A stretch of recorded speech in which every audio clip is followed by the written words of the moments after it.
All right. One of the things that I wanted to do is because I've seen so many of these videos online, um, I wanted to share kind of some of my favorite books that have either I enjoy having because they're really neat, or these are books that have impacted me personally in a certain way. So I don't want this to be too long, so I'll just go ahead and dive right into it. Um, I guess kind of some of the first books I want to share are just some of the more explicitly Catholic books that I really enjoy. Definitely, first off, would be the Bible.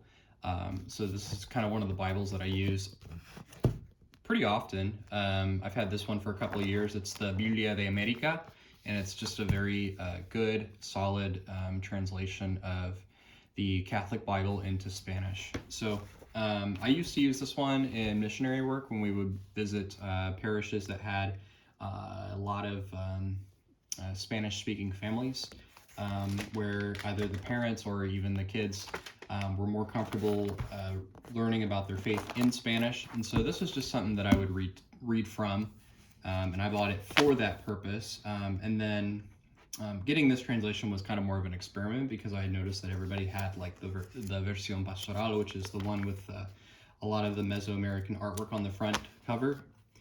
And I just decided to go with this translation just because it's a little different. And translation-wise, it's pretty similar to that one.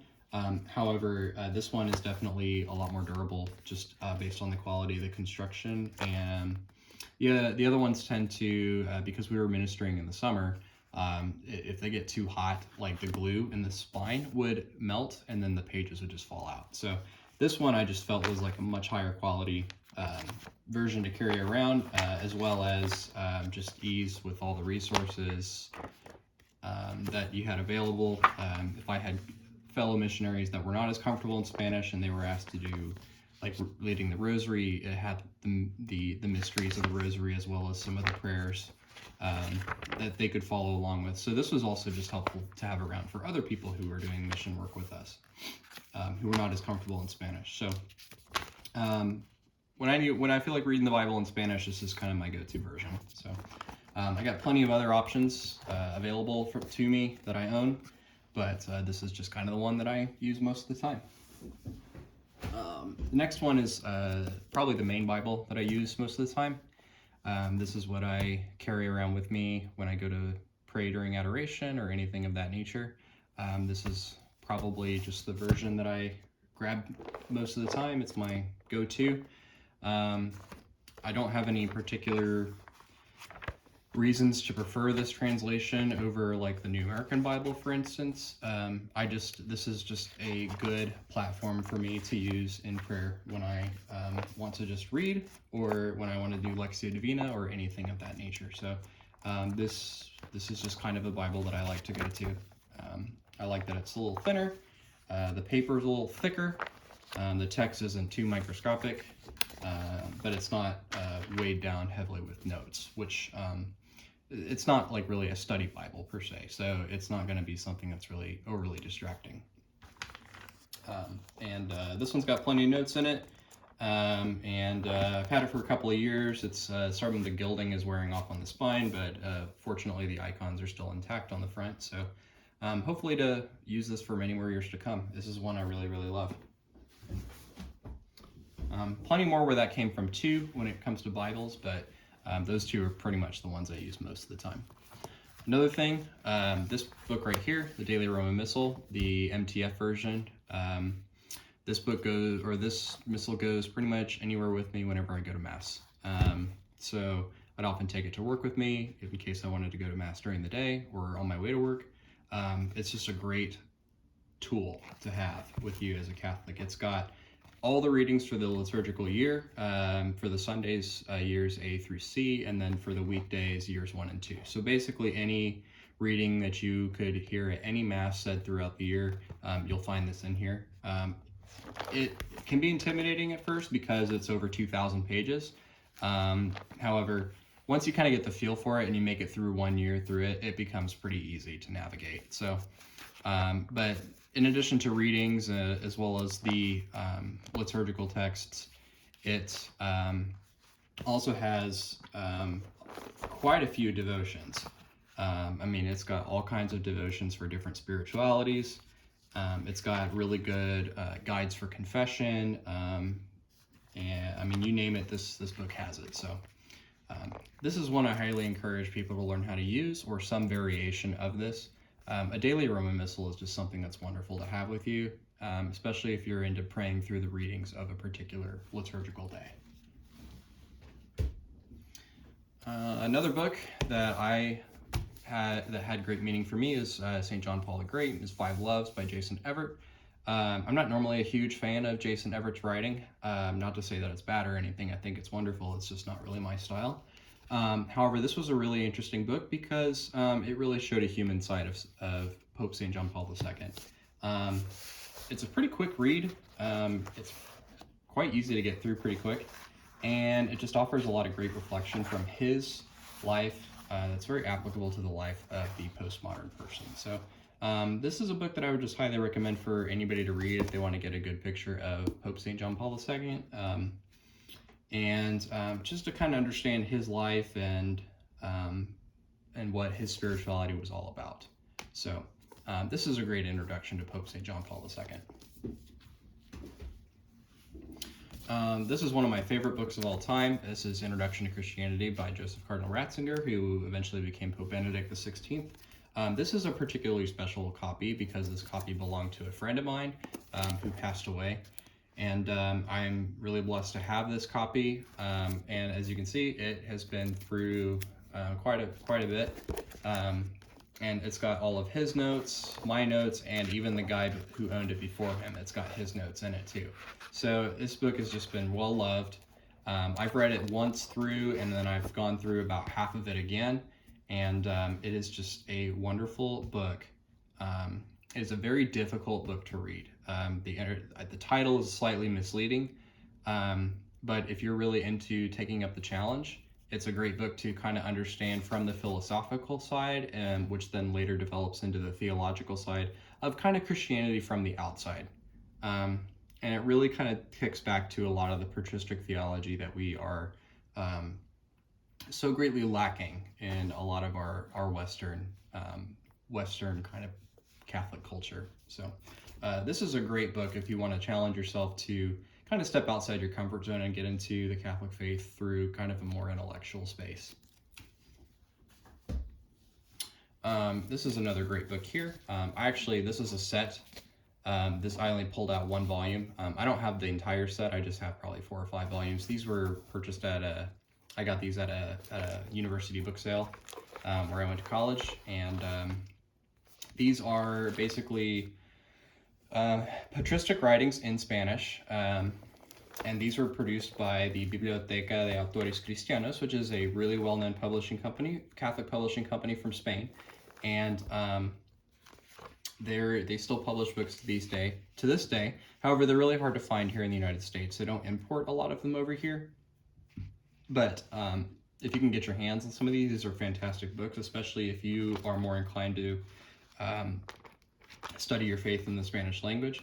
What I love about these, and this version in particular has the pre-Nicene Church Fathers, the Greek Fathers, and so what it has is it has the Spanish translation of the text on top, and then it has the original Greek text below. So my particular favorite thing about this copy is because St. Justin the Martyr is my confirmation saint. It has all of St. Justin Martyr's known writings in it in Spanish, which is my it's my second language, and it's a language I really love.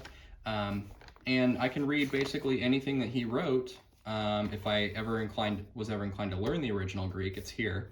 But I also love reading in Spanish, so the Spanish is here. So it's really kind of just the best of both worlds for me. And but it's got Justin. It's got let's see, who else does it have? It's got Aristides. It's got some of these. I'd have to look at the English pronunciation to remind myself who these people are. But basically, it has a collection of a lot of pre-Nicene fathers, so church fathers before the Council of Nicaea. So this is a great book. These were published in probably the 1950s through the 60s. They're just very high quality volumes, and if you can find these, they're usually pretty inexpensive at bookstores. I highly recommend grabbing a copy, especially if you are inclined to read Spanish. All right, so here is a book, Leisure Basis of Culture by Joseph Pieper. This is a book that is really kind of inspired some of the personal writing that I've been doing, reflecting on Catholic philosophy throughout the ages. This book is wonderful because it takes the concept of leisure and shows us how our modern culture and the beauty of the Catholic theology, Catholic philosophy, anything really regarding that nature comes out of a spirit of leisure so much, or more of a spirit of leisure as opposed to versus something like, oh, this is something we're obliged to do. So really, this is a book that basically encourages people to do things like philosophy, prayer, and poetry for their own sake versus trying to accomplish something with it. And Pieper has a line in this book that I found just very, very interesting. It said that philosophy should be done as a good in of itself. The moment that philosophy becomes a means to a certain political end, it ceases to be philosophy. It becomes an ideology at that point. So this is a very thought-provoking book. It's relatively easy to read. It's not anything that you're going to bang your head on the table over, but it does require a little bit of discipline and maybe a little bit of background knowledge of certain vocabulary terms to kind of get the gist of where he's going. But again, this is pretty easy to read. Okay, we're on our penultimate stop here on some of my favorite books. This is Dante's Divine Comedy. This is all 3 poems. Well, it's actually 1 poem, but it's all 3 volumes in one. So the Divine Comedy is a wonderful poetic expression of what the spiritual journey is, at least from Dante's perspective. Whether or not he actually made this journey as a mystical experience, we're not really sure. However, I found especially his journey through the Inferno, as well as his ascent through the Purgatory Mountain, or the Mountain of Purgatory, I found that very relatable in a certain sense, that because when we try to undergo spiritual growth, we sometimes have to dive deeper into those elements of our lives that we would wish never to visit again. So this is a book that kind of can be a guide for doing that, and it's a guide that helps you to do so without a sense of fear. So I grew a lot personally from reading this poem. I've read it a couple of times, and it's one of those poems that, although it's very long, every time you go through it, you're going to pick up more and more details, and you're going to find many more things quite relatable. So this is not my favorite translation. This is the Mandelbrot translation. The translation that I think is by far the most enjoyable to read is the Anthony Esselin translation. So, but that one comes in 3 separate volumes, whereas this one is just, if you're looking for convenience, this is more of just a 1-volume thing. So, highly recommend the Divine Comedy by Dante Alighieri. So, all right, the final book. This book I'm just going to show you. I have this book because it's really cool. It's also very, very, very rare. So I just happened upon it for a good price, and I ended up taking it. So this is quite a thick book. That's my hand right next to it. This is well over 1,000 pages. This is the history of the Council of Trent, okay? This book right here, this volume was printed in 1699. So this is the oldest book that I have. And so this is a complete copy of Paul Starpio from Venice, who was I believe was a bishop back near that time. This is a complete copy of the Council of Trent, and I'm going to be very careful because this book, again, it's over 300 years old. This book is really incredible. It's in Latin, so I'm not that great at Latin. I wish I had spent more time studying it, but this entire book is complete. There is not a missing page from it. It has some really nice, beautiful engravings in it, and the quality of the paper is just wonderful. It's crazy to think that they had quality materials like this and could print something like this that would last such a long time. So it's bound in vellum. The title is handwritten on the spine, and it has a few inscriptions as well as a book plate from previous owners. So I don't want to open it too much, but the book plate is from Gustav Steikert, who lived in New York. And then the inscription here is from Hermann Friedrich Brahms. And I have no idea who that is. I'd love to do some more research on it. I don't know if those two people are related. And then it looks like Hermann, because the handwriting is very similar, looks like Hermann also inscribed the title page. So I'd have to look at it further to see if it is the same handwriting of that person. Not to say that I'm an expert on that or anything of that nature, but it's just got some interesting provenance to see who some of those former owners were of this book, and just to think that it's found its way to me, and now it's being entrusted to my care, and then hopefully I'll pass it on to future family members down the line. So this will definitely probably become an heirloom. It's pretty dirty. It's all hand funk. You know, it's well over 300 years old, so that's kind of to be expected. But it's in beautiful condition for a book that old. And the fact that it's just a pure,